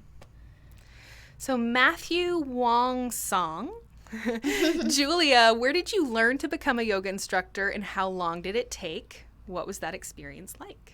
Okay, Matthew. I got certified through a place in town called Yoga. It's a big studio that does teacher trainings and things. How long did it take? You fulfill a certain number of hours, similar to how you have an associate's degree and then a bachelor's degree. So your 200-hour, you would do your 200 hours of class and then get your certification. And if you want to go on from there, then you complete 300 additional hours, and then you get your advanced certification. So I chose a route for my 200 hours that took about a year. I went once a week on Wednesday nights before my bar shift, actually. So I would go straight from doing my yoga teacher training into the bartend, get off at like 4 a.m. And like I did that for a while. And I chose the long one because I wanted to take a long time to try to really integrate it into my life. I knew it was a big, drastic change from where my reality was like currently at. So, I wanted to take my time with it, and I wanted to, make a lasting change as far as yoga goes. I loved it. It was the best experience I've ever had. the most valuable education I've ever received. And I've been to community college and a regular college, and I have other certifications as well. I do think yoga was like the best thing that's ever found its way into my life. Teacher training is just indescribable. Can you talk about how you got introduced to yoga in the first place? Yes. So I took a yoga class to fulfill a college kinesiology credit, and I really loved it. It was just a 1-hour workout class with somebody that taught yoga and kind of dipped my toes into the philosophy part of it, and I thought it was really cool, but I didn't really end up even thinking about teaching until I had moved here to Austin. I moved here from Chicago. But I moved here, and I went into a class, and at the end of the class, which was an awesome class, the lady said something about how she was only 20, and she was like whatever the rest of her story was. But I just remember laying there being like, that is so cool that she has stepped into this like leadership role and has taken this on, and she's my age, and it just seemed so, I don't know, like reachable for me once I saw somebody else doing it. And then I signed up for teacher training like really shortly after that, maybe even the next week. That's awesome. Yeah. Cool. So it was a quick decision. Yeah. I was like, she did it and I'm going to do it. And this is awesome. She's awesome. Alrighty. Okay. So I think I figured out where we are. So Okay. vegan chick. Whoa. Oh. I had a question. Okay, here we go. Vegan chick, is it okay to do yoga right before cardio, HIIT, or resistance training as a warm-up and right after as a gentle cool-down? It depends what kind of yoga you're doing, how we were talking about the dynamic versus the static stretching, because it might be more, might make more sense to do your yoga after your cardio, because then all of your muscles are warmed up, and if you're trying to work on your flexibility, you can move into deeper static stretches for longer after you've done your cardio. But yeah, as a gentle warm-up or cool down for anything, it'd be great. You just have to structure it properly, knowing what you're about to do next. Yeah, and then thinking about what she said earlier, that the best way to warm up your body and prepare it for movement is with dynamic type of stretching. So rather than just holding yoga poses for a prolonged period of time, you'd actually be moving through some different yoga poses. Yes. It's always nice to kind of be gentle with your body, right? So if you are coming from maybe just waking up or having not really been active through most of your day, that you don't just immediately start trying to do like the most advanced, difficult yoga poses. You really kind of ease your body into it and do things that feel really good to your body as you're doing them. It should never be painful. It should never be a sharp shooting pain. And, there's just so many different types of yoga out there. But I feel really confident that you could find something that would help you feel really good as a warm-up. Use it as a warm-up or cool down. But if you're really trying to focus on flexibility, do it after your resistance training or your running so that you're already super warm. Like when I work the hardest on my flexibility stuff, I've kind of been working on my splits lately because we did a splits class, but I'll do it after I work out my legs. Like after I'm lifting weights, and then my muscles have been super fully contracted, blood flow is sent there, it's all good, and then I can move into some really deep static stretches. Nice. Yes. Fontenoy Mary Lou, is it bad to do a normal yoga session just before bed? I know there are some light night session videos, but what about an hour-long yoga session? Will it be a problem to fall asleep? I don't think that the length of the time is a factor in whether or not you'll be able to fall asleep. So yes, yoga can be great before bed. I would just try to make sure that it doesn't have any crazy backbending. Backbending is going to be super energizing. So just choose the right sequence. Maybe do something that's a little bit more chill, focuses your attention inward. I love doing body sensing stuff before I go to sleep because that really just like helps me travel in and get ready for my night. Yeah. But yeah, yoga before bed's awesome. Yeah, and I'll say, I really like doing like an hour-long yoga workout before bed because I feel kind of so exhausted afterward. Yeah. It actually feels like it helps me fall asleep. And then I'm just so kind of in my body and feeling the effects of the workout I just did, that it kind of helps me not have that like mind racing, laying in bed, can't quite fall asleep thing. So, if you are looking at different yoga classes, a lot of times they're going to tell you like, this is an energizing class, or this is a relaxing or gentle class. If you're really sensitive to, what poses you're doing, and you find that certain yoga keeps you awake at night, just kind of maybe look for classes that are designed more for bedtime. And then you just kind of have to try different things and see what works for you. Because like I said, even something that's kind of a more like vigorous yoga class, I usually don't have trouble falling asleep. It kind of feels like it helps. But yeah, like Julia said, the back bending poses tend to be very energizing. So maybe you don't want to do a back bend practice or go into your wheel pose right before bed. However, I think even that is something that there's probably people who can do that pose and then zonk out right afterward. I bet. Yeah, no doubt. Okay. Is there an age barrier to practice yoga? Miguel Paz. Miguel, oh my goodness, so lovely to see you. Thank you so much for coming to our chat. What do you think? Is there an age barrier definitely for yoga? Not. No. In fact, you can actually get certified to teach yoga in like, how do I properly say old people homes? For the elderly. For the elderly. You can. Chair yoga, it's a huge thing. Yeah. And like I was saying about people incorporating meditation programs into the way that they discipline children in grade school. Mm-hmm. So it can go super young, and you can do it at any age. Cool. I would just chime in there also saying, yes, yoga is for everyone, literally of all ages, from, even babies. There's like baby yoga and stuff you can do. Some of the poses are even named after baby movements, like happy baby, and babies really do grab their feet like that. Really and do little happy babies. So yeah, definitely, from zero until the end of yoga, life. Post-pregnancy yoga, elderly yoga. Yeah, there's really something for everyone. And, I think that the age is less of a factor than maybe like where your body is at and how fit you are. So if you're somebody who's, moderate fitness level, moderate body type, you're probably going to be able to do pretty much any kind of yoga. If you're somebody who is maybe coming to yoga for the first time and you're later in life and you've really not done very much, physical activity, you want to start with something that's really gentle and for beginners. Even though you're maybe older, you don't want to just go into a super difficult practice.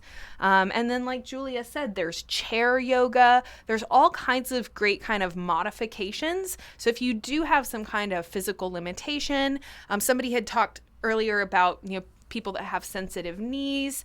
There's lots of ways that you can kind of modify or prop poses to make them workable for pretty much anyone.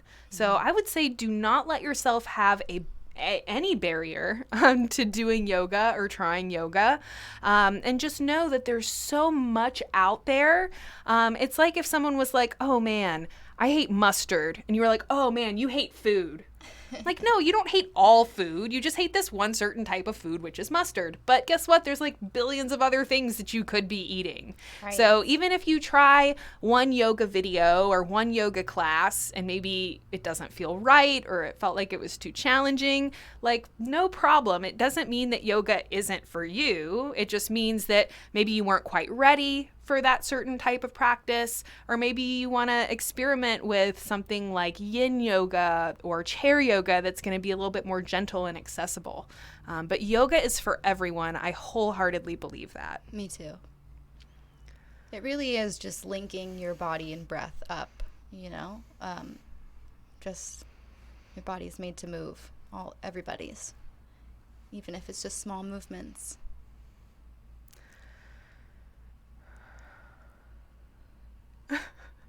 Lots of talking here about yoga and psychedelics. I know. And mushrooms. Whoa. Sorry, guys, this is not something we're going to talk about in Maybe a Psyche different Truth day. Yoga Chat. Or never. Maybe, yeah, I don't know. I mean, that's not something that I can speak to. Is Kama Sutra a form of yoga? Yes. I actually can't answer that question. Yeah. I gotta say, I think so. No, right? I mean, I think so, but I don't really know anything about Kama Sutra. I'm sorry. I would ask the Google. Yeah, I would ask the Google. There's definitely a lot of times that people ask something in the chat, and I'm like, so I could copy paste your question into Google. And answer it for Or you. you could copy paste your question also into Google, and it would be the same thing. Yeah. Do you have to be close as possible to the earth while doing yoga? Azazel. No. Aerial yoga is a thing. People love doing yoga on the silks and in the hammocks and things, but I think there's definitely some energetic benefits to rooting down with the earth during your practice. What is it called where people are walking around now a lot with bare grounding. feet? Grounding is super beneficial, and it's great for root chakra stability to be able to ground down like that. So you don't have to, but it's got its benefits. Yeah, and then I'm not quite sure if you mean, like, do you have to be outside to do yoga? Because you definitely don't have to be outside. I do think it feels really nice to do yoga outside. Me too, Or it's to be, nice. like, barefoot in the grass and doing yoga. Just, like, feels really, really amazing. Yes. But I don't think there's any kind of requirements needed to be able to do yoga. Just that you're moving and you're focusing on your breath and your movements. Yep. And then you're doing yoga. Ego death. Yikes. Is that still in fashion? So yeah, there was a little kind of thread earlier that people were talking about, like, does yoga make you selfish? And we were talking about how, like, no, yoga doesn't make you selfish. And then Ilka Aptroot chimed in that there's actually a yoga sutra that talks about, like, ego death and basically nice. I must have how missed that. you are, in essence, using yoga to minimize your ego and to minimize your selfishness or your, your disconnection from other people, which to me is what being driven by your ego is. Like, you're just so disconnected from other people that you have this, like, false sense of giant ego, for lack of a better term. But yeah, yoga is definitely about, minimizing the ego and helping you to feel more connected with other people. I definitely recognize that, if you're scrolling down the Instagram, it looks like yogis are pretty egomaniacal, a lot of them. But it's not a... It's a weird day and age we live in to try to, like, a weird day and age. Exist with the yoga space online, because it feels so ego driven just to be able to, like, market yourself that way and take pictures of your practice and things like that. Yeah. But we as yoga teachers, we all just want to adapt with the times too and have successful businesses and stuff. So it seems ego driven sometimes. I feel that when I'm scrolling down my feed looking at. Yeah. And, just in general, like, we live in this culture where, everything is very aesthetic. People are kind of obsessed with how things look and how people look and how this pose looks or whatever. But the actual practice of yoga, even for most of those yogis who are posting the pictures on Instagram that make us be like, wow, oh my gosh, how did she do that? Most of those people are not driven by their ego. Right. They really do understand that yoga is this incredible gift. It's a gift to yourself. It's a gift that you can share with other people. And the reason that they are posting all of these pictures is really to inspire other people, or to help teach other people, or to just help themselves survive as entrepreneurs, because lots of yoga teachers are kind of self-employed, so to speak. And, in this day and age, like you said, it is kind of hard for us to survive. So there's this interesting, maybe dichotomy between like this practice of yoga that's about diminishing the ego, right, and then this like social media culture that seems very ego driven. Yeah, intrinsically ego based. But it doesn't mean that like yoga makes you selfish, or that all yogis are ego maniacs or whatever. And definitely like the true essence of yoga is to reduce the ego and reduce that feeling of competition with other people, so that you are just feeling more connected and appreciative, for yourself, for the other people in your life, for all of the strangers you don't even know out there. And that love and that, feeling of, love and acceptance and gratitude for everyone else, like that's kind of the whole point of yoga. And unfortunately, there's a lot of, pictures and beautiful poses and whatever that, is kind of on the face of it, but that is not a true reflection of, I think, what yoga really means to people in their hearts and what most of those yoga teachers are really aligned with, or what their real goals are for sharing those different things. Yeah, Corrina always tells me when I struggle with this concept to draw people in with what they want and give them what they need. So, she's just super knowledgeable about how to get this information in front of people's faces. And sometimes, like, we just have to take into account that the people really are ego-driven and visually responsive to those sort of things. But then the point is that we all lead back to the same place, and that it just does more good than anything else. Yeah, so it's kind of like we're in this crazy age where there's so much information and so many people. It's a little hard to be like, hey, look at me over here. So, so maybe cool. Yoga's cool, guys. So maybe you try to like take a bunch of really beautiful pictures of your yoga practice and share them on the Instagram, but really your overall intention is to hopefully invite and inspire more people to practice yoga and see how amazing it can make you feel in mind and body. For sure. And actually that kind of links us to our little question here. Omar, 2 million in 19. Whoa. 20,000 in 19. My ladies, I think that is hilarious. My ladies, one last question. Do stretches help you to stimulate your mind besides flexibility and blood flow? For sure. So we talk about this a ton in my 30-day series that we just finished. But you have your sympathetic nervous system and your parasympathetic nervous system. The first one controls your fight or flight responses, and the second one is rest and digest mode. So being able to transition from that fight or flight into rest and digest is going to... I kind of lost my train of thought. I was hoping that you wouldn't navigate away from the question. I'm sorry.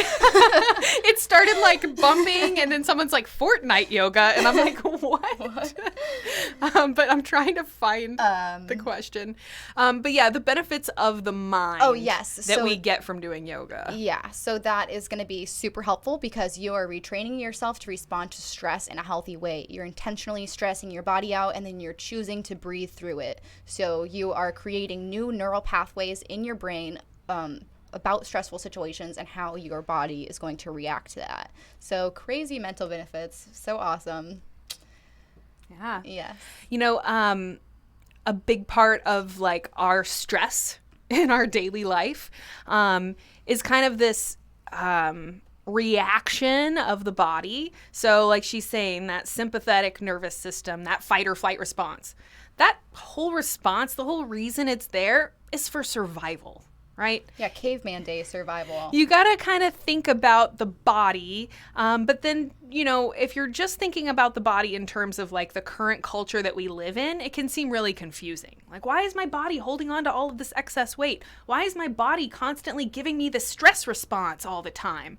Well, it's because your body doesn't realize that it's in this current state, right? So if you think about that kind of primal background that we come from, right? If the brain perceives something stressful or a potential danger, your body's trying to save your life by giving you that pump of cortisol and that pump of adrenaline so that you can fight or flight. Well, it doesn't realize that when you're sitting in traffic and somebody cuts you off, that's not a lion, right? So it's going to perceive that as stress, perceive that as potential danger, and it kind of goes into that stress response. Yep. So part of what you're doing in yoga as you come into kind of one of those difficult poses and you're, okay, relax my face, breathe through it, be calm, don't be tensing up my shoulders and clenching my jaw and doing all these things, is that you're retraining your nervous system to be able to say, oh, hey, I don't need to have that stress response right now.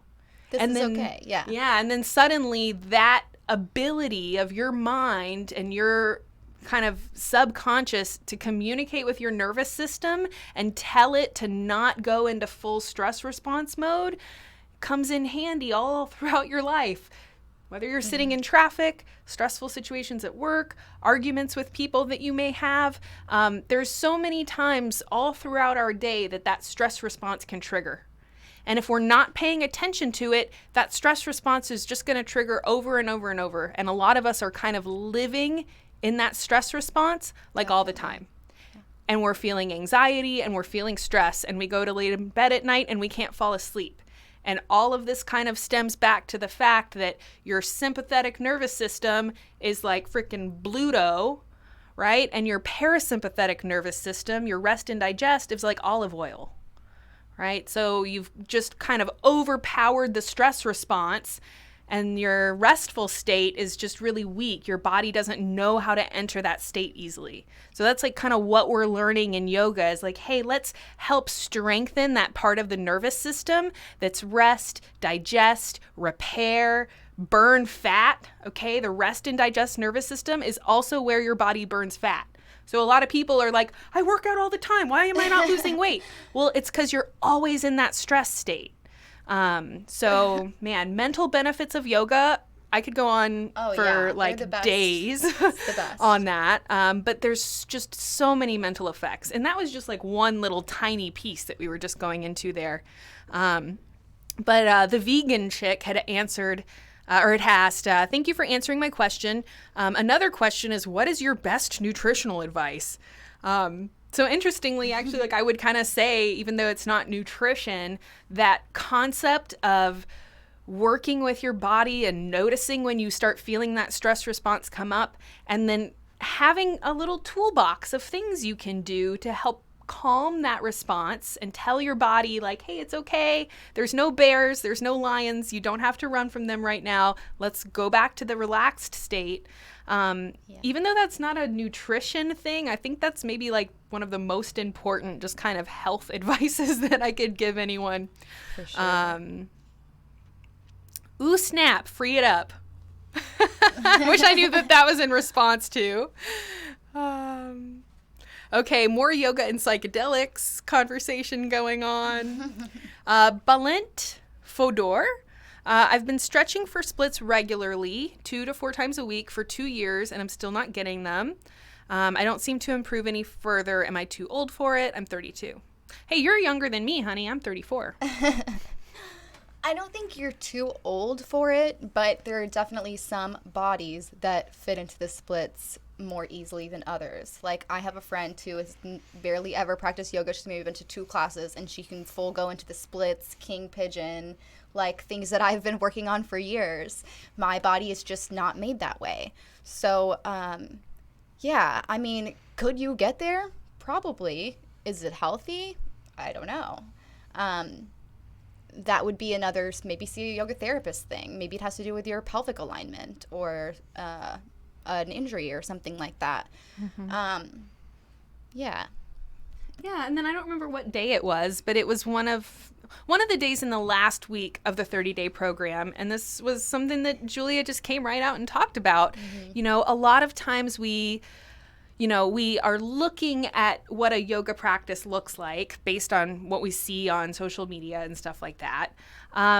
But having a healthy body and having a good yoga practice doesn't necessarily mean that you can do every single yoga pose. And a lot of times in our culture, there's kind of this emphasis on like, women should look like this, or men should look like that, or like, you should be able to do the splits.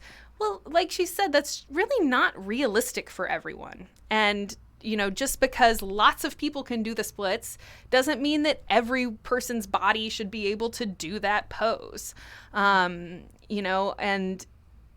It's not a better or worse thing. No one's better or worse for being able to do a pose or not, or do this pose but not this one. So I think there's also this kind of element of, accepting ourselves where we are, and just recognizing when you have a goal that is, about bettering your life or bettering yourself, and something that's really important, versus something like, oh, well, I wish I could do the splits. But really, I can't do the splits. I can't do the splits either. Realistically, your worth is not contingent on whether or not you can do the splits. Right. Maybe even examine your attachment to the desire to do the splits. That's like a good, sometimes when I'm frustrated about where I'm stuck in my physical practice, I'm like, well, why am I so concerned with being able to nail this physical goal? Like, what is it that I feel like I'm lacking, or that this experience is going to bring to me, and things like that? Because maybe it's not so much about the splits. Interesting. Just as a little side note there, I know we kind of talked about that maybe the splits aren't necessarily for everyone, but I would also just throw in what you talk about a lot, which is kind of the emotional holding that we get in the hips. Yeah. So when that fight or flight response gets triggered, muscles tense up. Muscles in, you can talk about like the pelvic floor, you can talk about the hips themselves, like this whole area of the pelvis. We have our reproductive organs down there. There's a lot of emotional holding that can happen in the hips, and a lot of times the physical flexibility, like the flexibility of the muscle, the mobility of the hip joint, all of those things, maybe they're all ample, but there can actually be kind of these emotional holdings that can prevent us from moving deeper into a pose. So she actually has a class called like Yoga for Emotional Release. Yeah. I think is like what I titled it. But it's all about like working through the hips and kind of coming face to face with that stress response that comes up when you go into a difficult stretch, or you work into areas of the body like the legs and hips that can be especially confrontational. Or even a difficult situation in your life. Like when you transition into that nervous system, that central nervous system, fight or flight, automatically your pelvic muscles and your hip muscles clench up, because like primitively, if an attacker was around, our body would want to either kick our attacker or jump into, running away or something like that. All of these things, every possible route to escape the threat would involve the hips. So naturally, our body is just going to tense those up. So make sure you're relaxing in your splits. Work with some breath work maybe while you're there. If you're just chilling with some props, and see if you can relax a little bit more into it. Maybe that'll help. Cool. So I want to give a shout out to Grace Rutledge. She says, I'm on Weight Watchers. I lost 4 pounds in just 2 days. Nice. So that is fantastic. I just want to let you know that I did see your comment, and I'm really super proud of you. I will just say that a lot of times when we're initially doing weight loss, the body can get rid of a lot of like water weight, and there can be kind of this plateau that happens. Like maybe at the beginning we're like losing a lot and we get really amped up about that, and then at some point we kind of stop losing. So we're not putting more weight on, but we kind of stop seeing the scale go down. And that can be kind of disheartening, or people are like, oh, hey, what happened? Why am I not losing any more weight? So then at that point, you want to kick up the challenge of whatever you're doing physically. And then just remember that, eating healthy is more important than losing weight. So there's a lot of diets out there that, in my opinion, are helping people lose weight at a huge expense to the person's actual health. and like how healthy is their body, how much are they actually doing things that are going to help them live longer, have less pain, have a better quality of life. So just be really conscientious with what you're doing. You need to be eating lots of vegetables and fruits, healthy salads, healthy foods. You know, I know with Weight Watchers, it's a lot just kind of around the point system. But to me, the point system doesn't necessarily recognize that some foods are healthy and some foods are not. So just because it matches your points and it's good for your points, you still want to be, you know, asking the question, you know, is this healthy? Is this good for me? And don't let the fixation on the counting of the points kind of overshadow you being just really conscientious about what is healthiest for you. And I think our bodies kind of tell us a lot about what they need nutritionally. And if you're kind of listening to your cravings and listening to the things that your body is kind of gravitating toward or wanting to eat, that's your body's way of kind of telling you what it needs. So if you're craving carrots, maybe your body needs beta carotene. If you're craving salt, your body probably needs minerals. So a lot of times people will like banish salt from their diet while they're trying to lose weight. Salt is only one of the minerals, okay, sodium, but there's lots and lots of other minerals that are really, really important for us, but the body can't distinguish between them. So if you're getting major salt cravings, it means your body needs minerals. So where you get minerals? Your natural healthy foods. You get a lot of minerals from things like nuts. All your different fruits and vegetables are going to have different mineral content. So that's just one example of how your body's cravings are kind of trying to guide you to what it needs. And I just think it's important, especially for people doing Weight Watchers, that you don't let the numbers and the counting overshadow you being really connected to your body and trying to give it what it needs to be healthy. Very cool. Patrick Wanick, how do you feel about yoga apps? They've been getting very popular. Well, Patrick, it's really funny that you should ask because we actually have a yoga app. Oh, right there. It's called Yoga Plus. I am super proud of our app. We have worked really, really hard for it. We've got the Julia Marie 30-day program is up there. The 14-day Couch to Confident is also there, quick yoga workouts. And if you search by teacher, you will see the lovely Julia Jarvis down here. She's got her chakra series and all of these other lovely things. And we just finished filming the 30-day Advancing Your Practice program, so that will be hitting the app sometime soon as well. I've not used a lot of other yoga apps. Yeah. Because I produce yoga videos for my job. And after I film a video, I'm like, oh, I can't wait to do this class. So I really primarily just do Psyche Truth videos. I love our app. I think that it's got a lot of great content. There's also a lot of guided meditations, and there's even a little plus section where we included the yoga massage guide, which teaches you like self-massage and partner stretching to help you in your yoga practice. Very cool. Guided meditations, different stretching stuff, and also the Wellness Plus podcast is up there. So you can see all of the different people we've interviewed. We have lots of podcasts that we've done on yoga. The one that I mentioned earlier where I interviewed a Buddhist nun about meditation is up here. That was just incredible. Yeah, man. Love yoga apps. Yeah, I think it's great. I think that something that, you know, helps you feel like yoga is accessible to you anytime, anywhere is good. Me too. Yes. Super good. So about them. And you know what, guys? Actually, I'm so glad that you asked that because that reminded me. We just hit 10,000 followers on our Instagram. Oh, yay! So in celebration of hitting 10,000 subs on our Instagram, we are going to do a giveaway. So actually, if you go and follow us on Instagram, I think they posted about it this morning. We're going to be giving away a free month of Yoga Plus free Premium, which also gives you Wellness Plus Premium to get even more of our content. So if you want a chance to win, you know, it is a free app, and there's lots of classes that are free on the app. So even if you don't ever upgrade to premium, there's still going to be a lot of stuff that's free. And then each month we'll make one of the premium programs free for that month.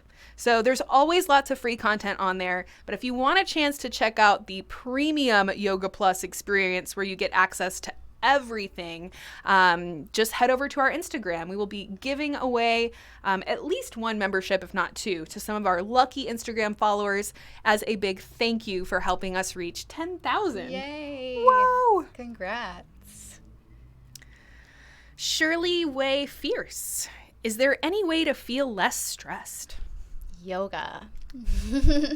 Definitely. Yeah, I mean, you can turn yoga as a moving meditation. You could turn anything into a moving meditation, something that you love doing and can just be fully present in. Exercise is great for, relieving stress. Yoga, I always, I'm a yoga teacher, so I'm going to say that's number one. But there's definitely plenty of ways to reduce stress. Find out what's the right way for you. Yeah. I don't know if you were here like 5 minutes ago. I was doing this little spiel talking about the sympathetic nervous system. That's our fight or flight stress response versus our parasympathetic rest and digest nervous system. There's a lot of ways to help communicate to your body to not be in the stressed out part of the nervous system. One of the easiest ways is prolonged exhales.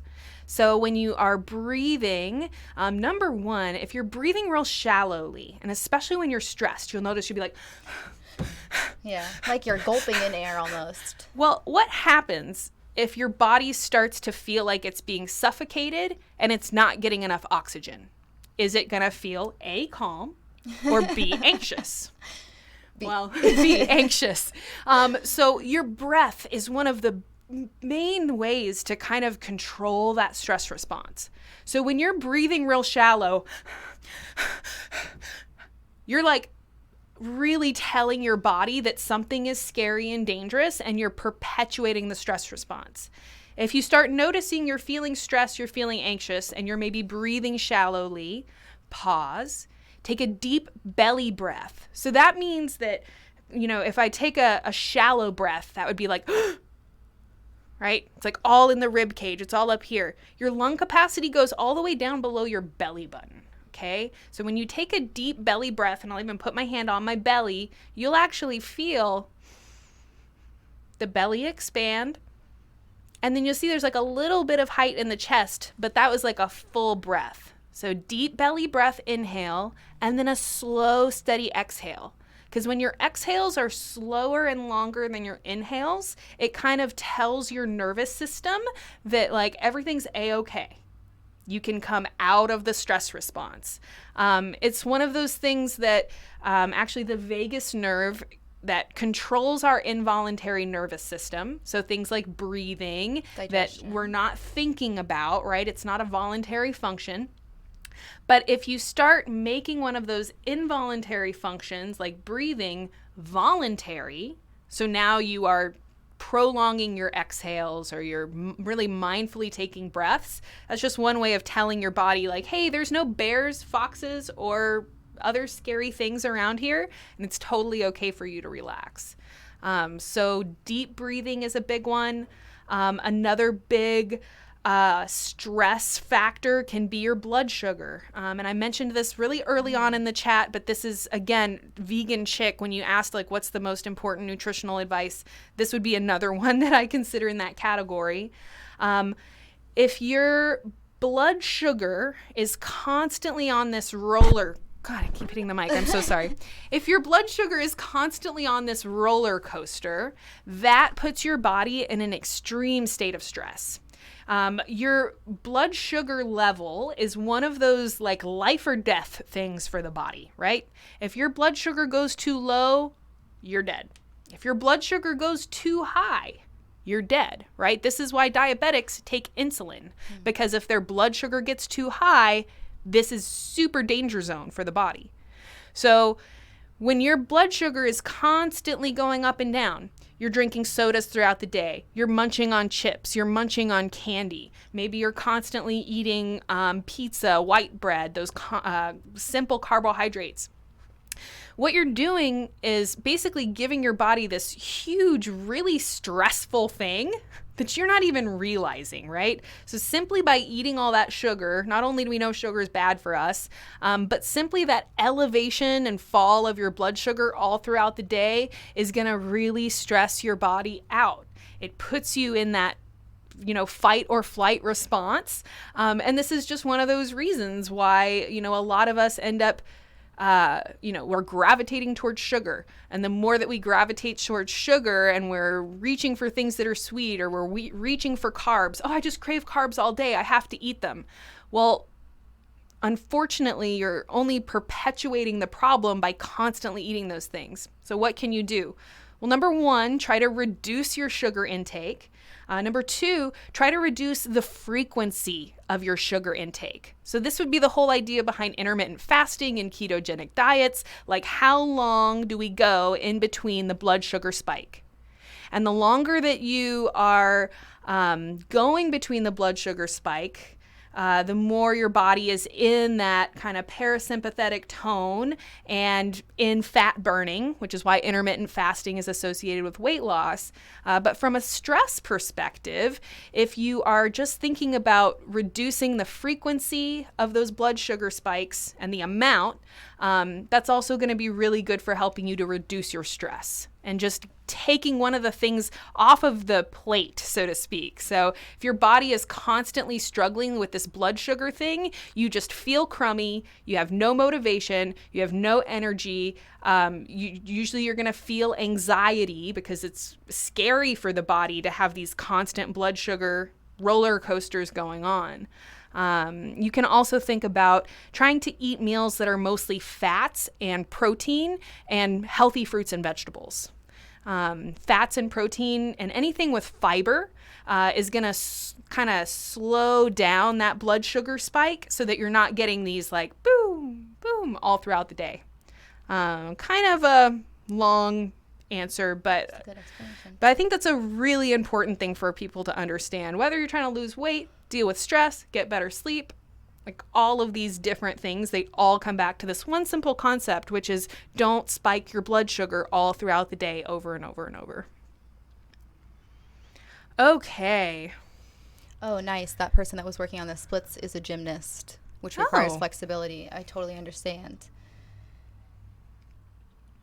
That's interesting so you're a gymnast struggling with the splits.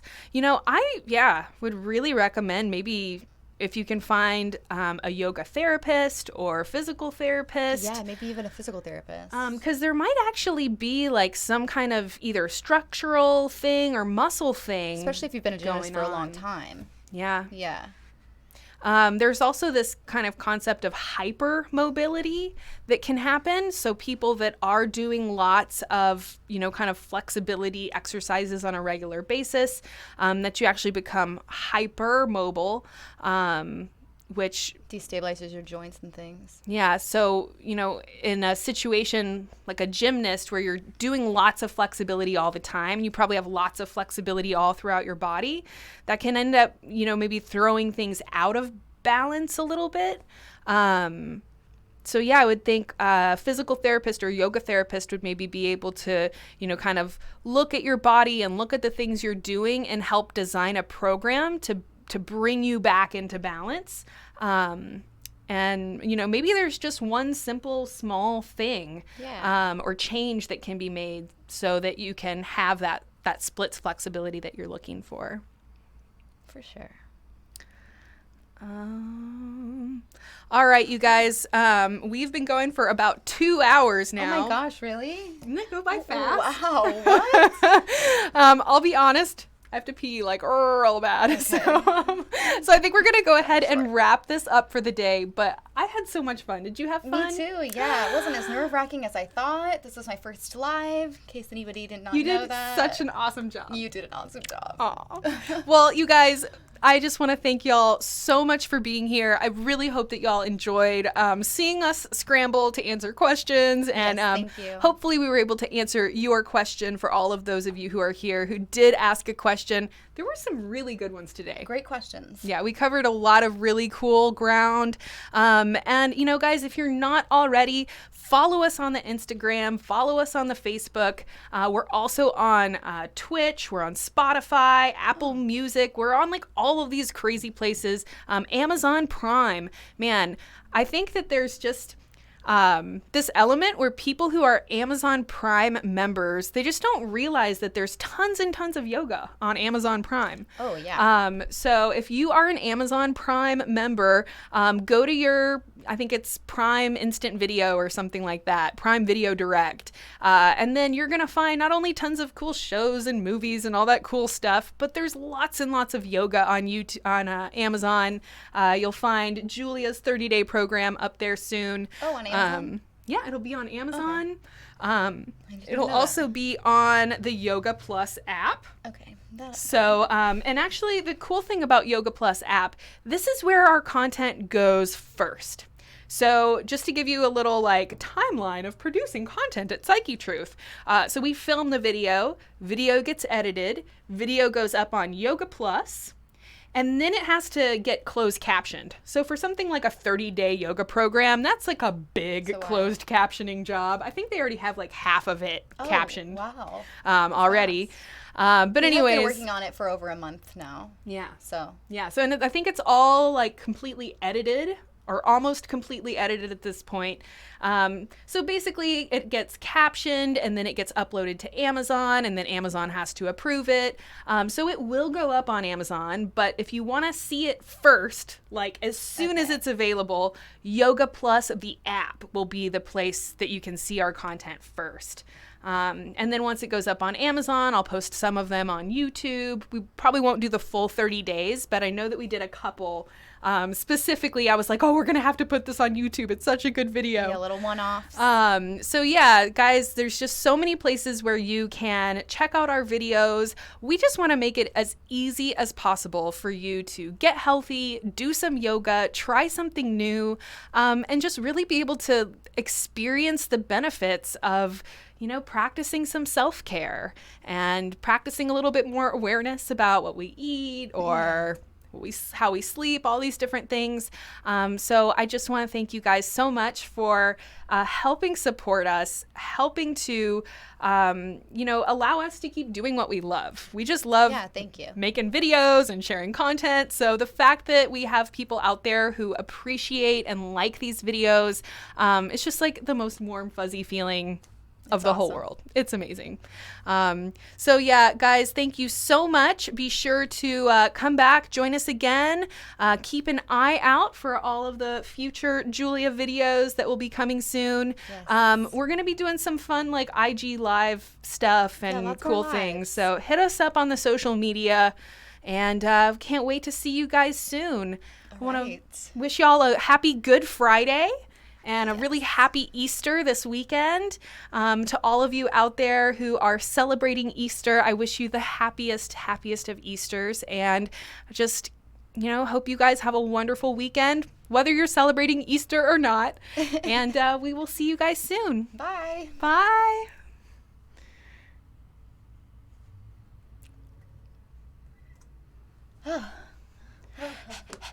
Oh, wait. Did it work? I don't think so. It says it's still streaming. Oh, All right, so I don't know. Could have been worse. I thought all I did was sigh. I know. So it's a little bit of a lag. Oh, okay. Okay, let's refresh this page and see, like, an error occurred when you're trying to modify your event. Oh.